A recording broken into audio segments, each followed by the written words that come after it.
I have seen in the community people, they have some mistrust with the textile industry, I mean the industrial owners or the industrial persons. So why? What is the reason behind that? Mistrust regarding the operationality of the ETP. So they think that, okay, they believe that the textile industry, they are not operating ETP 24 hours. That's why our rivers are already polluted. And so they give me the data. Actually, more than 40 species already extinct in the river basin. So what will be in our future generation? We will not see any fishes and any flora, fauna into the river basin. And another thing is that, so farmers, they are also struggling with water. So for their irrigation, this is another struggling for them because they are also playing the textile industry. You know, I already mentioned that two types of textile industry. One is compliant textile industry who have ETP, and the non-compliant textile industry who have any ETP, and they are discharging wastewater directly into the river basin or wetland. So what is happening? Farmers are using that water for the irrigations, and what is happening? The quality of the crops declining daily. So and Professor Elahi also here, you see. So in their young generation, when he was young, the taste of the food was different. So what is we are getting right now? So actually everything is getting worse and worse day by day because of the industrial wastewater. So I'm not blaming the textile industry water, also other industries like leather industry and also pharmaceuticals industries. So many industries are responsible for that. So there is a huge gap between community, I mean the industry, and also community people, because industry never engage the community people in their process for the decision making or regulations or policy making. So they are also stakeholders. So because they are affected by the water and wastewater, and only industry focusing on the well-being issues of the workers, but not the community people.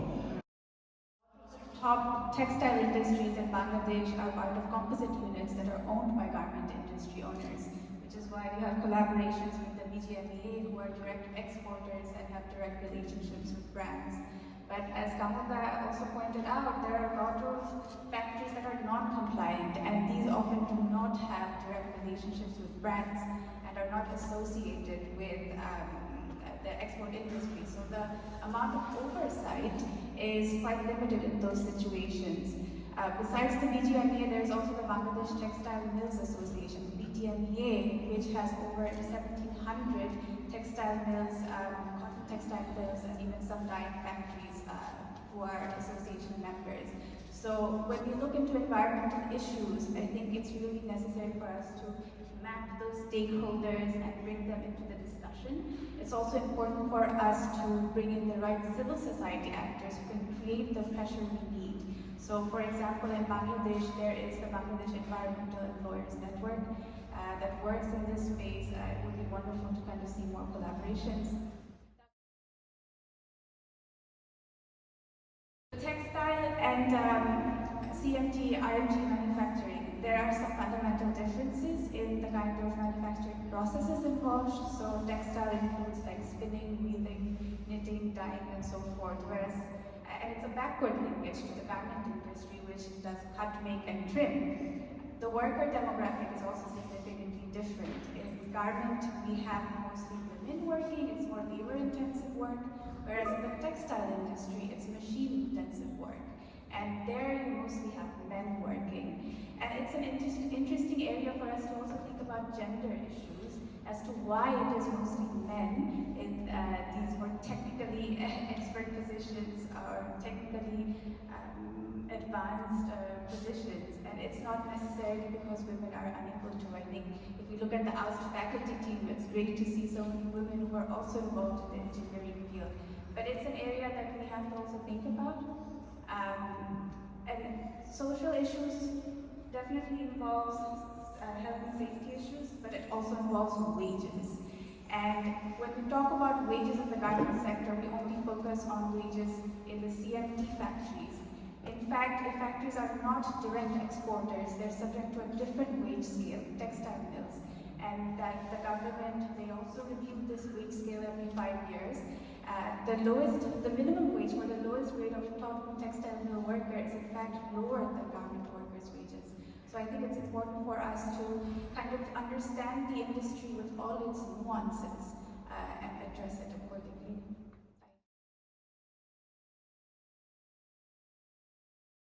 Engaging diverse stakeholders or representations.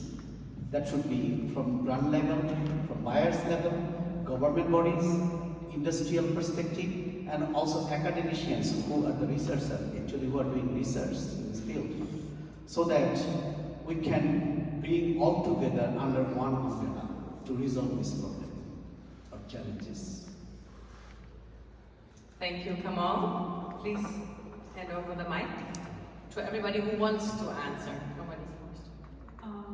Of course, CSR should become part of the strategic part of the company. So it should not only be, as you already mentioned, something that is, how did you call it?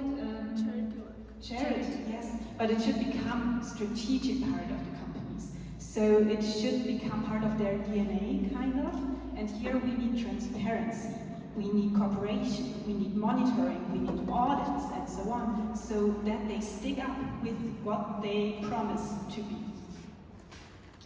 Maybe one little thing to add, there is a new study also focusing on different subjects, and they also found that, for example, learning from errors, if you have a good learning culture in your company, this is also connected to a good CSR. So focusing on learning of errors in your company might also foster this.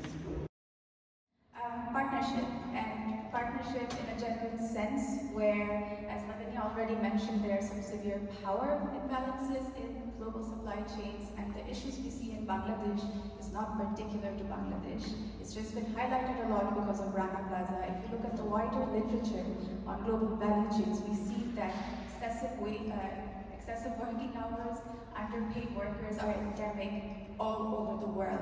There was a report by the NYU's Business and Human Rights Center in April showing how uneven partnerships are between international brands and suppliers in supply chains, because there are payment delays, all kinds of things. It's everywhere, like the Geneva Center on Business and Human Rights, the Cornell ILR department. There's so much research out there, data out there showing issues intrinsic to supply chains. So yes, we need to look at the factory level, but we also need to look at the wider supply chain and how we can address the systemic issues, because otherwise we'll just end up with band-aid solutions, and that's not enough. I also think that collaboration is really important, but on the same level, so that everyone has the same seat at the table. So what my experience, I'm a young researcher, and I'm not that long in the industry, but I'm still optimistic and thinking that we can change something. And sometimes, like, I get the impression when we work over there that we have this Western or this European view that we know everything better. And I always get the impression that this is totally wrong, because the answers are already there and the people know more than us. Those are the experts, and I think that collaboration needs to be on the same level, that we support each other, and it's not like we're telling other, from a research perspective of course, that we're telling them what to do and what is right and what is wrong, because they already have the answers. We just have to collaborate on the same level and bring the solutions together.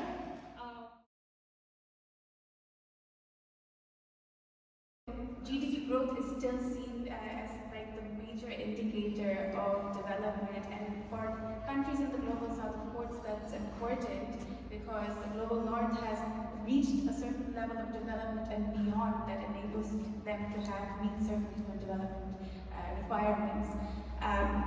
But I don't want to paint a picture of misery. I think there's also hope. There are economists, feminist economists, who are working on how we can still see growth, but growth that's meaningful for human development.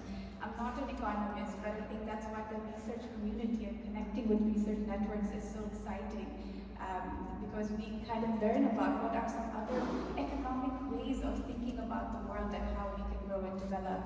And so when we talk about skilling for a greener future, we don't have to be limited to thinking that we only need greener jobs in garment or industrial sectors, but we can have greener jobs in the well-being side of things, where there's like more done on the care economy or providing support to women.